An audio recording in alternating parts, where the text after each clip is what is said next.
Hey guys, I ended Challenger in the last 3 sets, and right now I'm currently sitting at the top 300 at the time of this video. I just wanted to make a quick video on my thoughts on the current state of the meta and how I think you should be playing in the current patch. So the current state of the meta is very heavily favored on getting an early game dragon. If you hit an early 1-star SYFEN, it stabilizes your board so hard that you could just go fast 8, and because your board is so strong, every other player is going to take 10 damage from you every single turn. This is going to force all the players that didn't hit the dragon to roll at 7, forcing them to play for top 4 instead. It also gives you insane direction. What I mean by this is usually in the mid game, you generally want to hold multiple outs for what you could play. For example, you could be playing Bruisers, but you might also be holding Tristanas and Lulus in case you want to play CORKI. But if you hit the SYFEN during the mid game, you could just full commit to the Bruiser board and sell off all your Cannoneers to make that extra econ and go fast 8. So because of this heavily dragon focused meta, the tempo of the lobbies are a lot higher because they force players to spike really early. This means that XAYAH and CORKI are really hard to get to because you have to roll for these comps at level 8. And right now it's really hard to get to level 8 because at stage 4, if you don't have a stable board, you're basically going to take 15 every single turn for players that have a dragon. I'm not saying that these comps are not playable, but you need to be win streaking really hard early game for you to even get to level 8. If you roll at 7 for XAYAH and CORKI, you're basically going to go the fastest spot 4 of your life. All the comps that stabilize at 7 are really strong right now because they're really high tempo. For example, the SYFEN comp stabilizes off of 1 copy of SYFEN,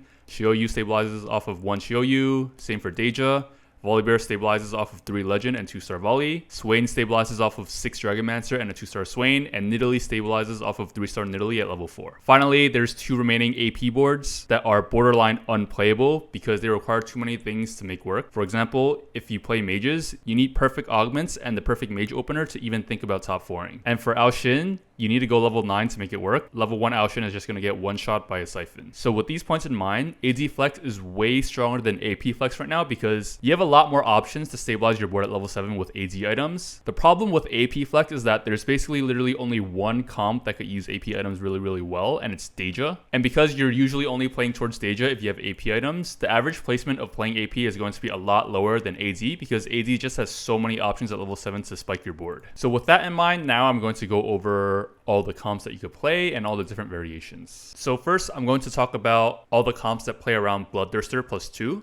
One of these comps is going to be SYFEN, and this comp spikes at level 7. So you typically want to play around SYFEN if you hit a SYFEN very early or you just want to play for top 4. Basically, you just sell off your whole board and roll for 6 Bruisers. So if you hit 1 copy of SYFEN and you 2-star most of your other units, you could easily go 8 from there and then try and 2-star your SYFEN. So for SYFEN items, it's actually really flexible. You actually don't even need Bloodthirster. It's just going to be any combination of 3 AD items. So for example, I think the most common one is going to be Bloodthirster plus Titans. And then for the third item, it could be Gwynsu's, IE, Hodge, QSS, Giant Slayer. Another very good combination for SYFEN is going to be IE and Hodge. This board is the simpler level 7 variation, but I think there is an even stronger one. It's the one where you play 4 Bruisers instead of 6. And the reason why this is stronger is because it gives you access to Tempest from Qiyana and 2 Assassins because you could abuse Frozen Heart. Qiyana is low-key the secondary carry of SYFEN, because if you put Frozen Heart on Qiyana, she basically jumps to the back line, disarms their carry, Frozen Hearts them, and then Tempest stuns, and then their AD carry can't play the game. You stabilize with this board with 1 copy of SYFEN and 2-star most of your other units, and then you can go 8, and then at level 8, you 2-star your SYFEN, and then you cap out your board with 6 Whispers. So at level 8, you could just add in a Pike over Talon, and then you can just throw in a random Thresh. This gives you 6 Whispers. A third variation of SYFEN is if you get a Sin Spat. So if you get a Sin Spat, you don't want to play around Sin Olaf anymore, and you want to play around Sin SYFEN instead. The reason why is because Sin SYFEN is a lot more consistent, and it synergizes really well with how Sin works. One of the main counterplays against Assassins is by clumping, but if you're playing Sin SYFEN and you put him in the middle, it actually punishes the opponent for clumping because he just charges into the clump and one-shots their entire team. And in the other situation where they don't clump at all, your Pike and Talon will just end up one-shotting their AD carry. So another comp that you could roll into at level 7 if you have these items is going to be SHI OH YU.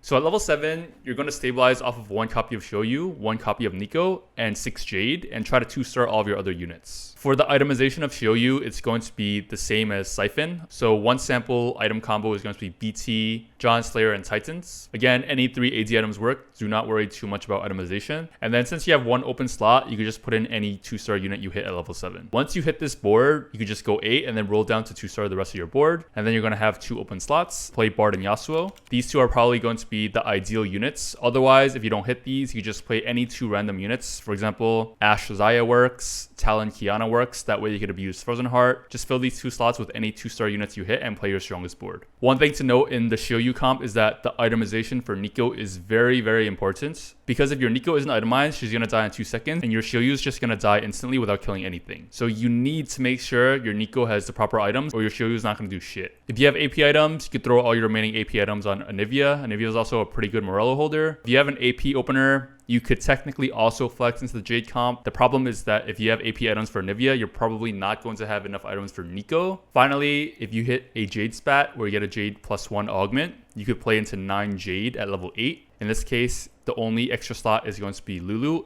All 7 other units are going to be Jade. For the Jade statues, 1 goes here, 1 goes here, and 1 could go right here. So next, I'm going to talk about VOLIBEAR. You should play towards VOLIBEAR if you have perfect items for him. This is going to be Guinsoo's BTQSS. And you should especially play towards this comp if you have Cav Spat, because Cav Spat spikes this board super hard. So this is a level 7 comp, meaning you roll for this board at level 7. And to stabilize your board, you're going to need 1 Anivia, 1 Ornn, and a 2-star VOLIBEAR, and 2-star Cavs. Chalice is really, really good in this comp because you're going to get triple the value of Chalice because they're all going to go towards your VOLIBEAR or your Ornn. And VOLIBEAR scales really, really hard off AP. And if you're playing Karma and Ashe, this gives you access to 3 Jade and 3 Dragonmancer. You could buff your VOLIBEAR with your 3 Dragonmancer. And if you're playing 3 Jade, you want to make sure that all 3 of your Legend units are going to be surrounding your Jade statue. So something like this should work. Once you hit this board and you're stable, you want to econ back up until stage 5 and roll back down again for 3-star VOLIBEAR. If you don't have the econ to hit 3-star volley, you could just settle for your 4th or your 5th. But if you do hit the 3-star VOLIBEAR, you could actually win out. So next up are going to be the comps that rely around attack speed. This is going to be comps like XAYAH, CORKI, SWAIN, and NIDALEE. Unfortunately, 2 of these comps require you to go level 8 because if you roll at 7 for these comps, you're guaranteed going bot 4. But if you have a really strong early and mid game, these comps are still pretty good and can actually win you some games. So first up is going to be XAYAH. You only want to play towards XAYAH if you have a really, really strong early and mid game, so you have enough gold and HP to roll at level 8 to stabilize. If you hit 2-star everything on this board, you could actually win out against the dragons, but the problem is getting to this point. So this is going to be the standard XAYAH board, and you're going to be itemizing your XAYAH and your Talon. XAYAH, it's going to be GS +2. You actually, in my opinion, don't need Guinsoo's anymore because SWAIN is no longer in the meta as much, and the only reason you needed Guinsoo's back then was to kill the SWAIN. Nowadays, I think Giant Slayer should be the more prioritized items because dragons are so prevalent in the current meta. And finally, Talon, because he's an assassin, you just want to abuse the shit out of Frozen Heart because Frozen Heart makes it so that their AD carry can't play the game. Another variation to XAYAH if you don't hit Talon is to play 6 Ragewing instead. This revolves around Shyvana, and because you're playing Shyvana, you want to play a second Shapeshifter like Nico, which is also a really, really strong frontline. In this case, you want to itemize your Shyvana and your XAYAH. So XAYAH is going to be just Giant Slayer +2. One thing to note is that because you have 6 Ragewing, you actually don't even need Guinsoo's in this comp. Instead, you could actually consider running Edge of Night because this makes your XAYAH survive against SYFEN.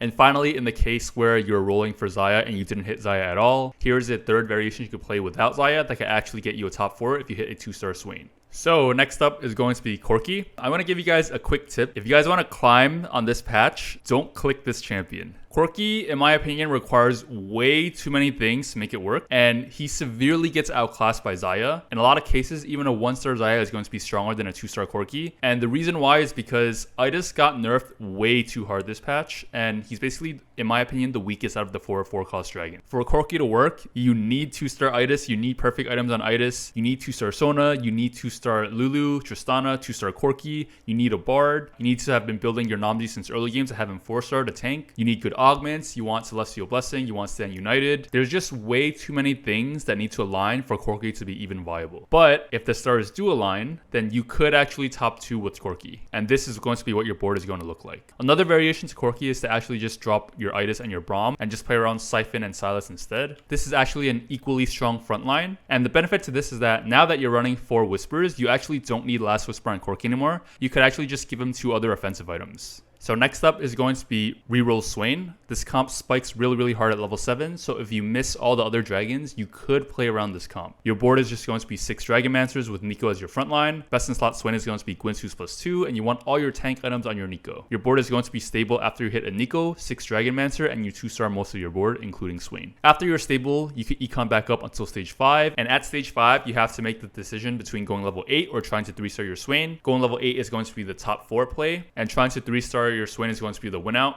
In both cases, once you do go level 8, you swap out your VOLIBEAR for Yasuo once you hit it, and then you end up playing a Shen, and this is going to give you access to 3 Rage Wing for your SWAIN as well. So finally, I'm going to talk about reroll NIDALEE. The reason why reroll NIDALEE is strong is because this comp spikes at stage 3 and is strong all the way until stage 5 and even beats out the 1-star dragons at stage 4. The problem with NIDALEE is she needs a very, very specific opener to make work because reroll NIDALEE is all about tempo. You need to make sure you lose all 5 rounds early so you have enough econ to hit a strong board to win streak you all the way until stage 5, because if you lose a single round between stage 3 and 4, you're going to lose your win streak and you're not going to have enough econ to go level 8 and spike with the rest of the lobby. A good indicator that you want to play reroll NIDALEE is if you get 3 Astral early, this gives you a free Astral shot by 2-5, and all 3 of your early components are good damage items for NIDALEE because you're going to need 3 item NIDALEE mid game to win streak you all the way until stage 5. So basically, game plan for NIDALEE is you lose the first 5 rounds, roll down at level 4 at 8 out of 10 EXP for 3-star NIDALEE,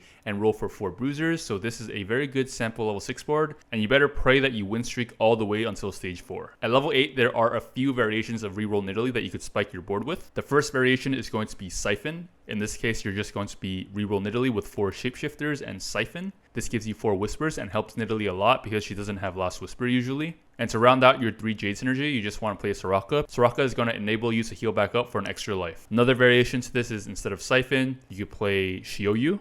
This gives you 6 Jade, and in this case, you could just dual carry your NIDALEE and your SHI OH YU. And if you don't get a SHI OH YU but hit a Shyvana, this enables you to play 6 shapeshifters instead. In this case, you want to drop the Soraka and play a 6 shapeshifter like SWAIN. So finally, I'm going to talk about AP flex in the current meta. The problem with AP this patch is that Daeja is really the only relevant AP comp that could spike you at level 7. Mages are virtually unplayable because you need God tier augments to make it work. And for Ao Shin, you need to get to level 9 to have a chance at winning. Technically, at level 7, you could play into SWAIN if you have AP items, but why play SWAIN when you could just hit 1 copy of Daeja? So for Daeja is a roll at level 7 comp, and a very good level 7 board that could stabilize you until level 8 is going to be this board. You basically want 1 copy of Daeja and 2-star everything else. You want to put all your tank items on your Nunu, and Daeja, you just want to put all your AP items. A replacement for Giant Slayer could also be Deathcap, Archangels, Hodge. Alternatively, you don't even need the IE. You could just go Jewel Gauntlet plus Archangels plus 1. Dawnbringer is going to be the strongest Mirage variation for Daeja. So if the Mirage Galaxy is Dawnbringer, you definitely want to look towards playing into Daeja. The other ones are okay. Daeja is still playable, but I would say that Daeja is the weakest for Pirate's Greed because Pirate's Greed is basically an econ trait and it's not going to help Daeja at all. So once you're stable, you could go level 8. There are 2 main variations you could play into. The first variation is going to be the guild variation. In this variation, you're going to play Sejuani, Twitch, Talon, and Bard. Talon is really good because you're going to use Frozen Heart, like I said before. In the other variation, you're playing 6 Mirage. You're going to dual carry your Daeja and your Yasuo. So this sums up my thoughts on the current patch. If you guys found this video helpful, I would really, really appreciate it if you subscribe to my channel, and I will see you guys next time.